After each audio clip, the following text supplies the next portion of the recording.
Welcome to another episode of High Proof Ashes. I am one of your co-hosts, Jason JB Smoke, and sitting across from me today, y'all know who it is, Mr. No Cool Nickname, Dram, but we back in the building. Actually, different building. Back in a different building, back but in a different building that we've been before. Absolutely. We are at Ocoy Cigar Lounge, Absolutely. Our home cigar lounge, and Absolutely. one of our favorite places to be.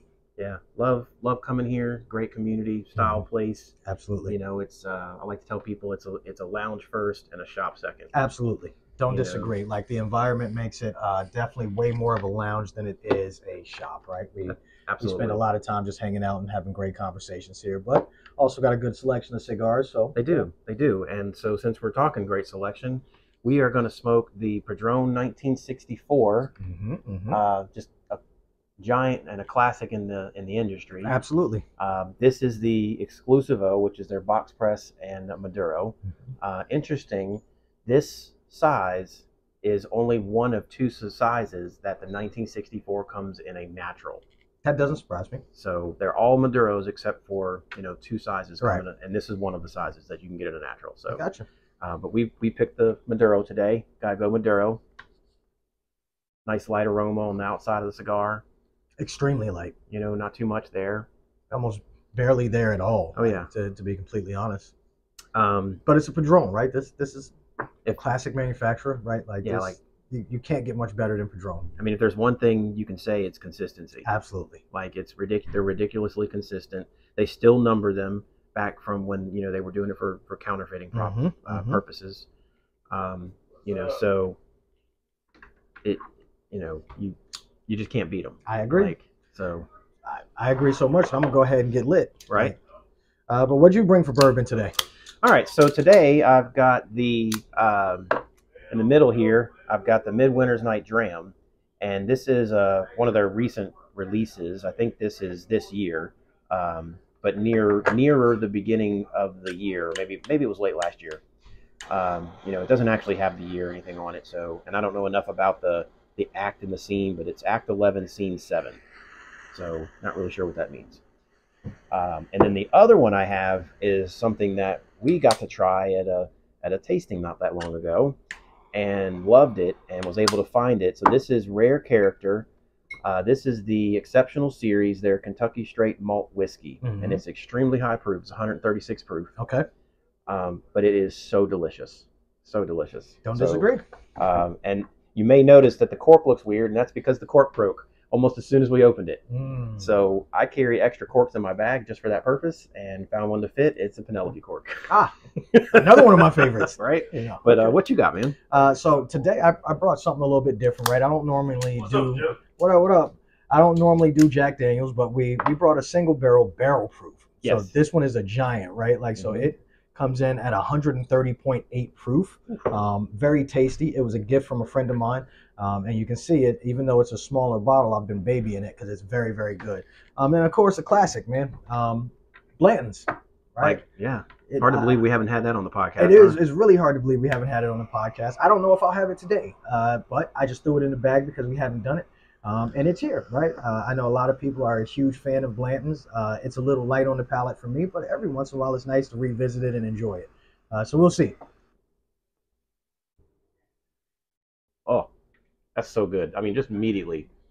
It's a Padron, man. What did you expect? Like, I haven't had one of these in a while, like the 1964s. I have the Damasos quite often because I enjoy them so much, but I don't have these that often. And I don't know. I might need to pick me up a few of these, but they're not cheap. They're not. I mean, these run about $20. Yeah. With tax, I think, depending on where you are. So that's we've talked about this, like kind of $20. Once you hit 15, and we're like, once you hit 20, we're like, wait, now you got to think really, really hard about it. So but it's.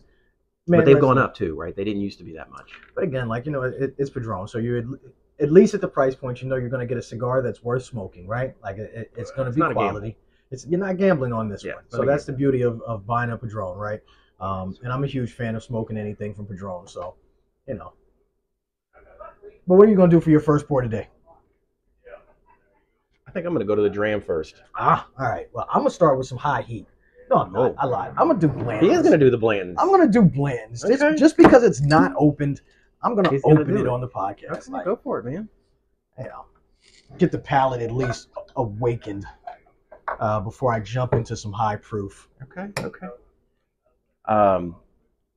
So I guess let's talk some pricing here.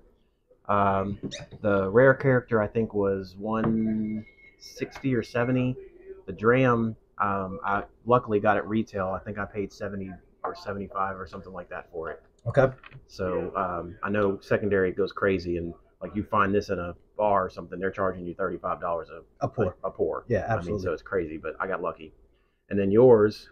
No clue on this. Again, this was a gift, so I couldn't tell you how much one of those costs. Okay. I've never purchased one on my own. I would think that it's probably a little bit more expensive than the normal stuff, just because it is a single barrel at barrel proof. So I'm going to guess it probably wasn't cheap, but it wasn't expensive. I would think somewhere probably in a $50-$55 range, I would think. Wow, that's a lot cheaper than I would have said. I mean, I just don't think it's going to be that expensive, right? It's also a smaller bottle. It is. I know that the special Jack stuff tends to go up pretty quick. I might Google it here in a second and see if I can find it. Blanton's retail. This one might have been a gift as well. I haven't bought Blantons in quite some time, but it was a gift from a friend. So shout out to James, appreciate you. But they run about $79.99 retail. Yeah. I think the last time I saw it, it was somewhere around $70-something. Yeah. So yeah, that's about right. Okay. Well, I'm trying to think. Like, have I ever seen that Jack Daniels anywhere? I'm just gonna look it up. How about that? We just look it up. Jack Daniels. So while he does that, I want to talk about the shop here for a minute. So, Coey Cigar Lounge. They are located in downtown Cleveland, Tennessee, right here on Coey Street. They have a lot of lounge space, so they also rent out for private parties. So if you've got a large party that you want to just come and hang out, you can do that. Or if you want to rent the whole place out for some kind of special occasion, you can do that too. So they've got a pretty good sized humidor. Stays decently stocked. You see we got some Padrons. I think they've always got Padrons. Always. But they've got a decent sized humidor. Beer, I think they serve all kinds of different beers. Different beers. Sodas and that sort of thing. So, come check them out if you're in the area. Mm-hmm. Or if you're, coming to visit Lee. They're a block from Lee. Yeah. Literally a block from Lee. Yep. So just come walk in and check them out, man. Yep. I don't think you'll be disappointed. But look that up. Which about $36. Really? Yeah, man. I think you'll be pleasantly surprised at how good it is if you try it. So the big bottle, the 750, because that's a 375. The 750 is 70. So, not too bad. It's actually that's pretty reasonable. I actually, knowing it's that inexpensive, I might pick up another. Can you find it? I don't know. Gonna try though. I'm gonna try. I like it quite a bit. But it is what it is. But what do you think about the cigar so far? I hate that it's $20. That's what I think about it. Like this cigar is so rich and creamy. Yeah. It's strong, but not overly so. Like the flavors completely overtake the strength. I agree. It's not like woodsy or rarely tobacco-y at all. Look at the smoke production, man. Yeah. Like great smoke production, great construction. I don't. So there's not a whole lot for me to do with this band, because if you haven't seen a Padron band, you probably don't smoke cigars. Right, let's be honest. The classic gold, and I guess that's a burgundy. Yeah. With the Padron writing on it, like, this one has the this one literally has the serial number on it, because Padron does that on all of them. So it's a classic band. This is actually double banded, so there's a little band underneath as well, the one that the serial number's on. But overall, not a whole lot here outside of the traditional Padron band. So if you know anything about them, you've seen what it looks like. That's delicious. This is one of my favorite pours. You started with the Dram. I did. Okay. And it's just, I don't know. I haven't found one that I don't like. There's some that I like more than others, but every one that I've tried has just been absolutely delicious. It's got this kind of weediness to it. There's not a lot of burn there. The sweetness isn't all over the top. I agree.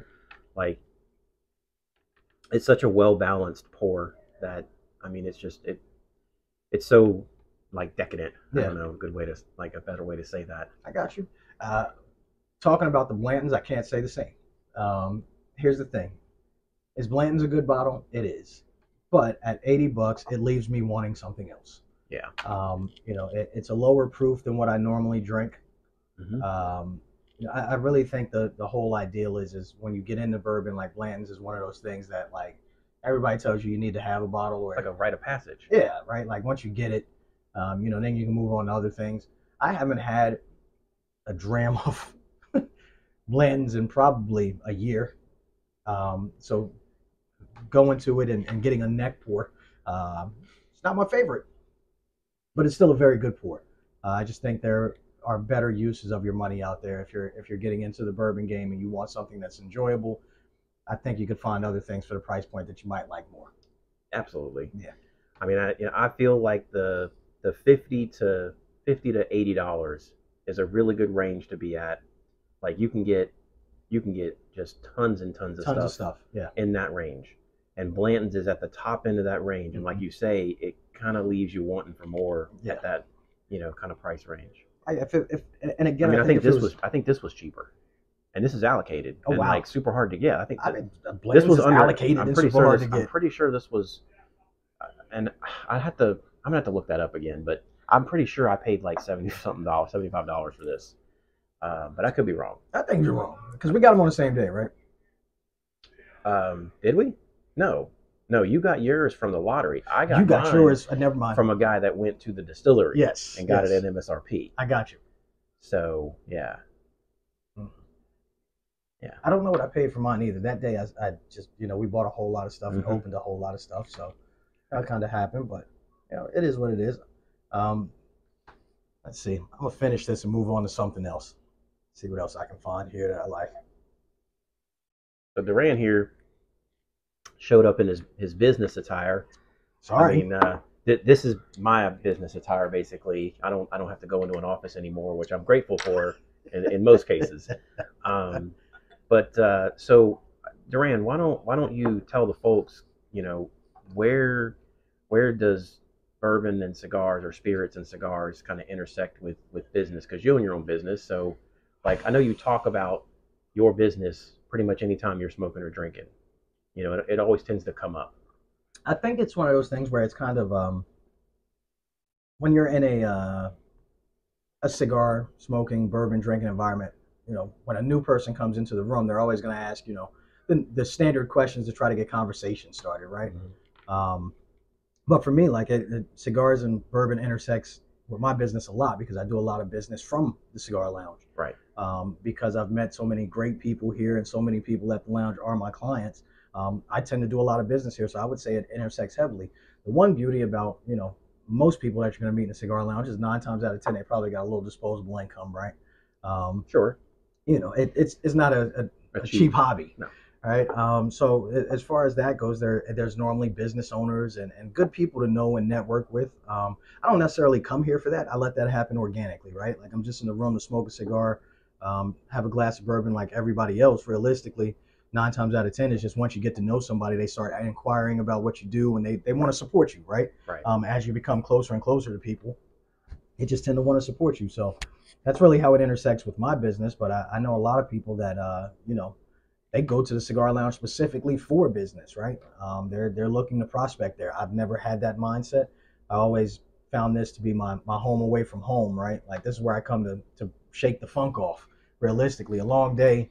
I think we both said when we came in today, like it's been a day, you know. Dude, man, it was. So this is where I come to shake it off. And we went to an event like you were just talking about at another lounge, and you know, I don't have my own business, so I don't have anything to like prospect, if you will. Yeah. But like it felt weird. Yeah. Like it felt forced, right? Yeah, it didn't feel like we went there to just kind of lounge at the lounge. Well, because right? We didn't, or at least I didn't. It was a networking event. It felt like a networking event, which to me always feels forced. Yeah. You know, so like when you go to your lounge, you know, that's one of those things that you want to try to connect with people, or like you said, organically, and actually get them to know them for who they are. Yeah. Before you start trying to like sell. Right. No. Right. Don't come in as a salesman. I think if you notice what, you could just take our situation, right? Like we had talked for 4 or 5 months and become friends and hung out, and finally you said, hey, my renewal's coming up. Can you take a look at this for me, right? I never came to you and said, hey, Jason, when are you gonna let me look at your policies? It wasn't even time for renewal yet. So you know what? I think it was time for my auto renewal. Okay. They were like 6 months apart. So yeah, I think it was time for my auto renewal, and they wanted to like double the rate or something, like some nut crazy thing like that. And I was already wanting to get you to look anyway, and that was just I think insurance is one of those things that people try to like not, how do I say this? Like it's no small feat to change your insurance, right? So when you do it, you want to make sure that you're doing it, and that you're doing it for the right reasons, and you're not just kind of willy-nilly just oh, I wonder if I can get a better rate today. I wonder if I can get a better rate. I think it's one of those things where yes, I don't think it's as hard as people thinks it is to change their insurance, right? Like it's much easier if you have the right person taking care of it for you, but it's one of those processes that once you're comfortable, you just don't want to deal with it. Right. That's as a consumer. You just don't want to deal with it anymore. I've got it. I don't want to have to do it again. Yeah. Like I'd rather not have to. I don't completely understand, man. Like it's one of those things. So again, right now, I feel like we're doing too much, right? Like, I mean, but so I want to say this just because of how helpful you were. Like my main concern was that I was actually like covered for the things that I needed to be covered for. Like. Yeah, I can read the policy, but I don't know if I'm getting a good price for what they're giving me. I got you. You know what I'm saying? And so it was really nice to be able to befriend someone and then be like, hey, can you take a look at this? I mean, like I've heard you offer people like to look at their policy and make sure that they're covered for what they should be covered for. Yeah. At no real benefit to you unless they come back to you and be like, hey, I want to get a policy with you, right? You know what I'm saying? But I mean, that's if you do it for the right reasons, then it happens organically, like I said. Right. So I don't worry about that too much, man. And like we're blessed. I tell you all the time, what's meant for me will happen, right? Mm-hmm. So it's pretty simple. I don't worry about it too much. But I tell you this, going from the Blantons to the Jack, like I can imagine. You should try the Jack. I really think you should try the Jack. I will try the Jack. I think you'll like it. I think you'll be surprised by it. Look, so I've had several Jacks that weren't the standard Jack that I was just really impressed with. That I just thought like, wow, this is actually really good. Mm-hmm. Like, it's pretty incredible that the #1 selling whiskey in the world that none of us like. Yeah. That they actually have products that we do like. Yeah, that's true. I don't disagree with that. Then, again, so we're talking about the widely distributed #7. Yeah. And we've said it before, like just because you don't like something that the company offers doesn't mean you won't like something else. Right, absolutely. I think #7 is a mixer, right? I've done Jack and Coke 1,000 times, right? Like, I mean, you're out somewhere, they don't have a good bourbon selection, you can always go to a Jack and Coke and be okay. Worst case scenario, right? So like, how now that you bring it up, so how does that like make you feel when you go to a place and you have to like settle? I mean, like, do you like I know that they make a lot of money selling that product, right? Mm-hmm. Their margin is way higher selling Jack than it is selling Blantons, right? It is what it is, right? The percentage wise, but dollar wise, they make more money by selling the higher stuff. Probably. So, is it like what's the business model there? Like, why not sell something that's a little bit more so that you can charge a little bit more? Or is it just let me get the cheapest thing out that I can so people come because I have cheaper drinks than the guy next door? I mean, let's be real. Like, most people don't drink the way we do. They're not drinking for taste, right? No, I know. Most people are drinking to get intoxicated. Right, I know. You're talking about at a bar. Yeah. So it's just give me the cheapest thing possible. That'll do the job. Most people are not going to walk, because if you think about it, Blanton's in most places is probably going to be a $10 to $15 pour, right? At least. You could probably get if you wanted to drink Jack straight, you could probably get it for like $4. Like, like a straight, I don't know, man. Like 101, like Turkey 101 is. Yeah, but how many bars have you been to that have Wild Turkey 101? I mean, a couple. A couple, but every bar you go to has Jack #7. Right. But I guess what I was going to say is, and every one that I've been to that does have turkey will give you a double and give it to you for a little bit cheaper. So you get a double for $10. So but so I'm totally in on that. So if I can get a double of Wild Turkey 101 for $10 versus that's exactly what I did. Blantons for whatever, 20. But here's the thing, regardless, right? If I'm settling for Jack and Coke, it means they don't have anything else I want to drink. Gotcha. Okay, like that. It's I'm at a place where they serve drinks, everybody else is drinking. Okay, I don't want to be the party pooper. I'm going to have something, right? Jack and Coke is one of those things that work. I'm gonna be honest. I usually go with some kind of craft beer, like that comes comes in a bottle in a can or something. I'm not a huge fan of beer, so that's a struggle for me. Yeah, I hear you. But like if I'm at a bar or at a place hanging out and they don't have any bourbons or whiskeys that I'm willing to pay for, I just get some kind of beer in a can or whatever. That makes sense. Because it's usually cheaper and I can nurse it and not go through drink after drink after. Because you think about like even these pours or the pours that you would get, like you throw down on those things like you get a few in an hour, man. Before you know it, you're in $30 an hour. It happened again. So I'm a huge fan of not drinking when I'm out anyway. Like, True. But if you were sitting around a group of people and everybody else is drinking, you're probably gonna have something to drink too, right? Yeah. Like, so that's just one of those things. Like, I've been to multiple places where, I'm on a business trip or something of that nature, and we go into a bar and they just don't have a great selection of bourbon. Right. At that point, it's like, oh, I came with all of these people because they specifically wanted to drink. I wanted to have a drink too, but more than likely, I probably got a couple of great bottles back in my hotel room, right? So I'm gonna get something to hold the time, and then. But like that's the appeal right now. Like it's the appeal is starting to grow. The fan base starting to grow for these non-alcoholic mixed drinks, right? Wow. And so you have companies that are getting spun up that are specifically making non-alcoholic spirits. So we're not talking about like mixers, right? When you think of non-alcoholic, you're thinking of like a Shirley Temple or something, right? Which is nothing more than Sprite and grenadine, I believe. Sure. Right? That's not what these are. These companies are actually coming up with like non-alcoholic bourbon, tequila, rum, or they are components of what would normally be a mixed drink, and they're a non-alcoholic version because you still get the flavor but no alcohol. I'm good on that.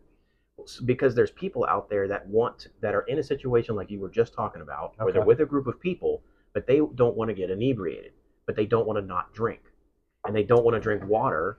Right? Or so my some question kind of soda. Is this a situation for people who can't control themselves? Because if I don't want to drink, I just don't drink. Not necessarily, man. It could be these people are hanging out with their friends and they're just going to have a drink or two, and they just don't want to drink alcohol. Like there's a lot of people. There's a big movement out there right now where people just don't want to drink alcohol, but they don't want to be held from going to the social places.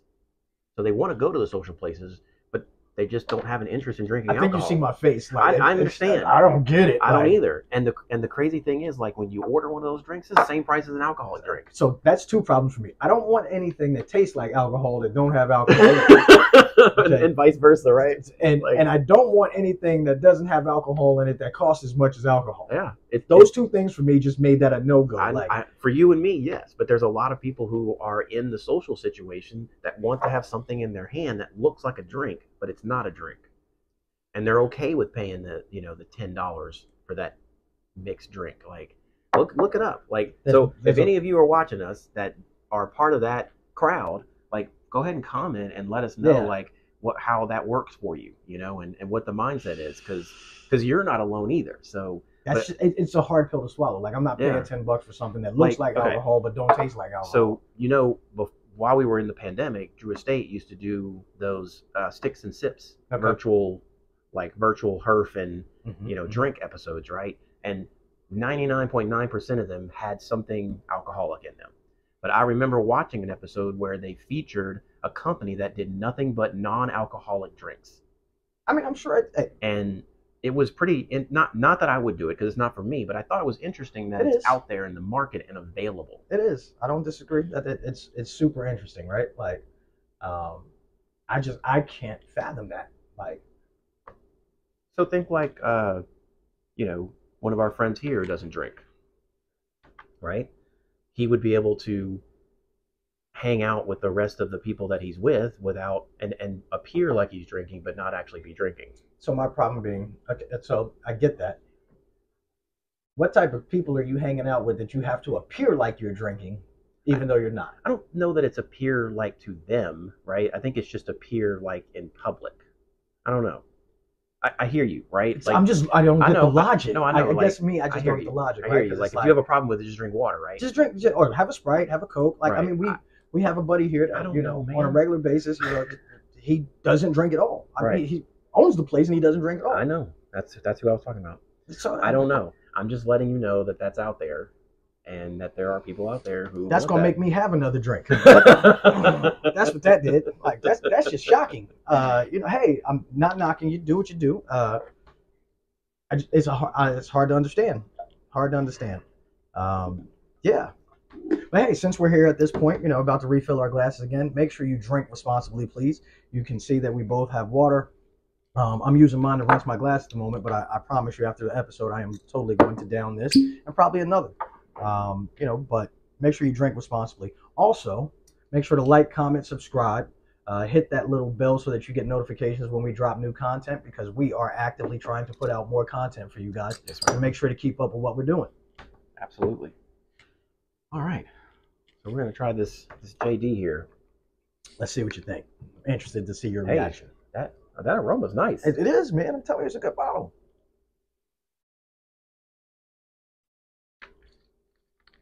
Man, that's nice and sweet. A little proofy on the back end, but I mean, it's 130 something, so you know, expect it. It's almost 131. It's 130.8, so it's up there. That's tasty. Yeah, not too bad. A little drying effect at the very end. Mm-hmm. I like that. Yeah, okay, I could totally do that. Yeah, like I said, you know, I'm wondering, how does a mash build differ with that versus the number seven? I would hope it's drastically different. Like, I would just wonder, like, because the number 7 is what, 80 proof, 86 proof, whatever. I couldn't tell you. Like, I think it's super low proof, right? So I couldn't tell you. This is more than 50% more than that. Like that. You know, this is. I'm gonna guess that they're completely different mash bills. Okay. Just to be completely honest, right? Like, I don't get any Jack notes in that. Like, not any number 7 notes, right? Like, you know, number 7 just kind of tastes like cough syrup to me, to be completely honest. Like, it's a rough one. But I know a lot of people love it. Be interested to see. I tell you what, man, this is always a sign of me and really enjoying a cigar when I don't buy them. Because not only is it $20, but I suck it down in an hour. Pause. Okay. Got him. I had no response. Like, I was going to say something, but I'm like, no, we're on camera. Let me not do that. But, you know, like, I'm smoking it way too fast, man. Like, you know, it's one of those cigars I do not want to put down. It's that good. Like, it really is. It's very enjoyable. But what you got? What are your true thoughts? I know you said it's tasty, but is it a bottle you would actually own? Yeah, it is. Okay. Like, I know, like, we're not big JD fans, but like, JD keeps surprising me. Like, as much as we say, like, you shouldn't have some kind of you know, pre-notion about a you know, a particular brand because of something that they make. Like, it's a little hard to get away from that with JD, I think, in my mind, because of how prolific the number 7 is, right, and how we feel about it. But everything other than the number 7 that I've tried has been, some of it has been just good, but some of it's been great. Yeah. Like, to me, this is on the more great side. Like, this is. I was shocked, like, you know, because, you know, I got it as a gift, and I kind of made that face like, oh shit, I got some Jack Daniels. Like, and then I was like, you know what? Let me try it. Give it a chance. Crack the bottle, and before I knew it, I had like 4 drinks. And I was like, oh, I got to put that up, like, especially since it's such high proof, right? Like, I need to put that away. That's tasty, because even though you get a little bit of the proof on the back end, I don't mind. It's not so outrageous, right? Like, it makes it just that more of a standout. So, you know, I enjoy it. I enjoy it quite a bit. But let's see that Rare Character. It's nice to see that a brand can do what they do with the number 7 and everything they do around that, but then they can also make these more niche products. Yeah. You know, for people like us, because we're not in that game over here. So keep this poured really little. Yeah. Because this is another 130, isn't it? Yeah, 135. Okay, so all right. Yeah, and this is a malted whiskey. So, or, you know, I love the nose on this. Man. like it's almost kind of salty. Like I don't know what that is, Yep. but there's almost like a like, you know, you go to the beach and you can smell like the salt kind of in the air. It's kind of what I get from this.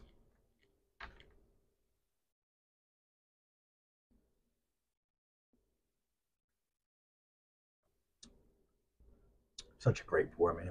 Yeah, that bottle is a problem. Like that's one you want to put in the back and only visit every now and again.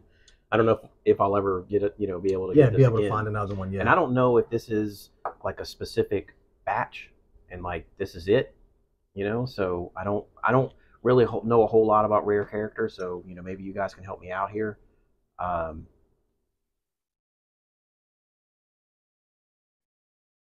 It's so good though. Like realistically, it's a phenomenal pour. It's nearly a 10-year bourbon. That's why it's so like good. our whiskey. It's really refined. Almost 10 years. I mean, it's perfect.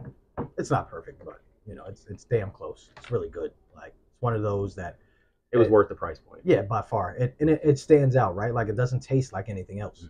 That's the beauty of it, right? When you have that, it really is just completely different than probably most of what you have in your cabinet.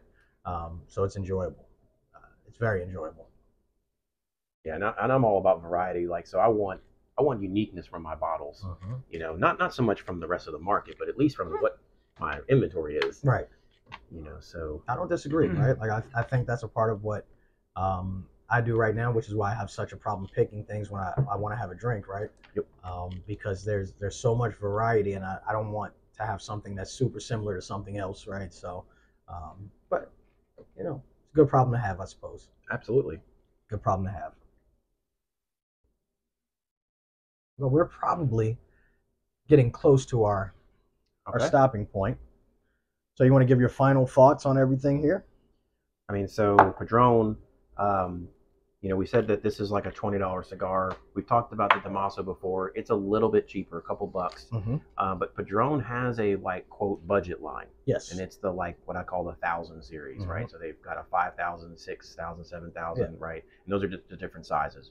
Those I think run like $10, I think. Yeah. Something like that. You know? Yeah, they're not super expensive. Yeah.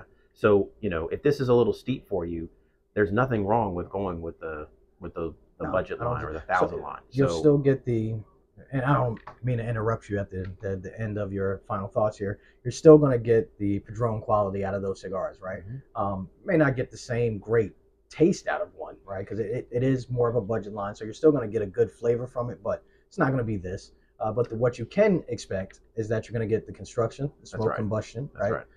So you're going to get a phenomenal cigar. You probably won't get the complexity of flavor and the balance, you know, ness of it and all that kind of stuff. But it's still a great cigar. And then, of course, they have stuff that's even more than this. This is the 64 line. Then next you have the 26 line and the anniversary lines, you know, and then it gets crazy. So, you know, Padron does a lot like Drew Estate where they've got some kind of line for everybody, right? Depending on where you are. And then on the spirits, you know, Jack surprises me again. Like, you know, I shouldn't be surprised anymore at this point. Like, as long as I'm not drinking number 7, I'm probably going to enjoy it. Yeah, yeah. I mean, just being real. And then the Dram, like I already said, it's one of my favorite pours. You know, I've had it since December, I think. And I mean, I haven't poured that much, you know, so I'm going to be nursing the hell out of this bottle until I get another one. Yeah, right. I can understand that. So yeah, that's what I got, man. Okay. How about you? For me, Padron is Padron, right? Like I always say, Fuente is Fuente, but Padron is Padron, right? Absolutely. Like if you talk about you talk about the people that really have made a mark in the cigar industry. Padron is one of those companies, right? And the reason is because they're so consistent. You're going to consistently find a great product when you go to a Padron cigar, regardless of the price point that you buy it at, right? Which is what this is. I have a lot of Padrons that I really enjoy. This is also one of those that I enjoy quite a bit. So if you haven't, go get you a Padron and try it out.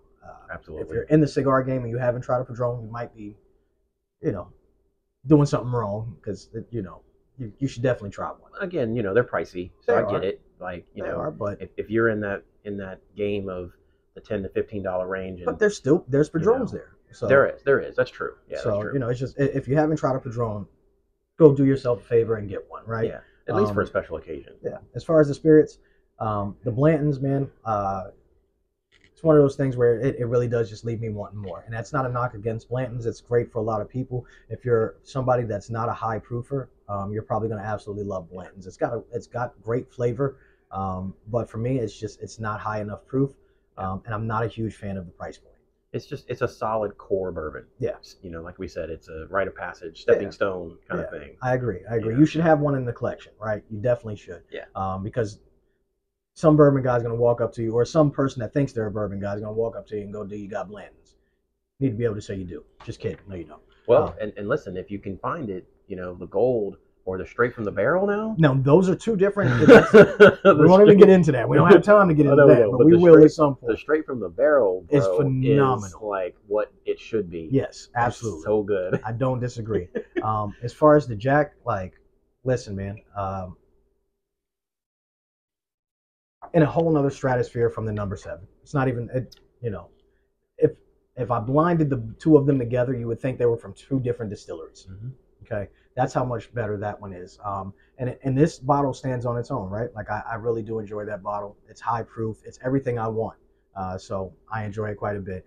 The Rare Character, it's the best for me on the table right now. Just because it tastes so different than everything else.